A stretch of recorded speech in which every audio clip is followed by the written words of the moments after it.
మనం ఈరోజు చూస్తున్నట్టయితే మరిపూడి మండలం కూచిపూడి గ్రామానికి చెందిన ఒక గురుకుల పాఠశాలలో చదివే ఒక విద్యార్థికి ఆ గురుకుల పాఠశాలలో చిన్న ప్రమాదం జరిగింది.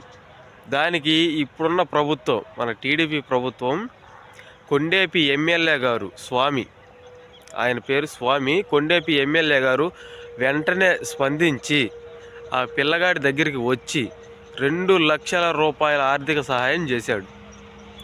అది ఈరోజు సంగతి. మనం అనుకుంటాం కానీ ఏ నాయకుడు అంటే మనం వైసీపీ పక్క కాబట్టి వైసీపీ వాళ్ళే సపోర్ట్ చేస్తారు, లేదా వీళ్ళు పట్టించుకోరనే ఉద్దేశంతో ఆ భావనతో మనం కలిగి ఉంటాం. కానీ ఏ నాయకుడిదైనా గుండె ధైర్యం, గుండె జాలి కూడా అందరూ స్పందిస్తారు అని ఈ ఒక్క విషయంతో మీరు గమనించాలి.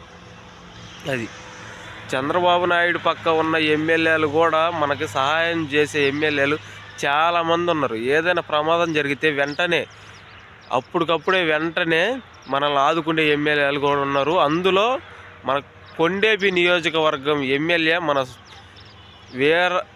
వీర బాల వీరాంజనేయ స్వామి అనే ఎమ్మెల్యే కూడా చాలా మంచి వ్యక్తి ఆయన. అందుకని ఏదైనా ఆపద జరిగినప్పుడు కూడా వెంటనే స్పందిస్తారని ప్రతి ఒక్కరికి కూడా విజ్ఞప్తి. ఈరోజు ఆ పిల్లవాడికి 2 లక్షల రూపాయలు ఆర్థిక సహాయం చేశాడు. అది మన చంద్రబాబు నాయుడు దగ్గర నుంచి 2 లక్షల రూపాయల ఆర్థిక సహాయం ఇప్పించిన మన స్వామివారికి, ఆ ఎమ్మెల్యే గారికి ప్రజలందరి తరపున ధన్యవాదాలు చెప్పండి.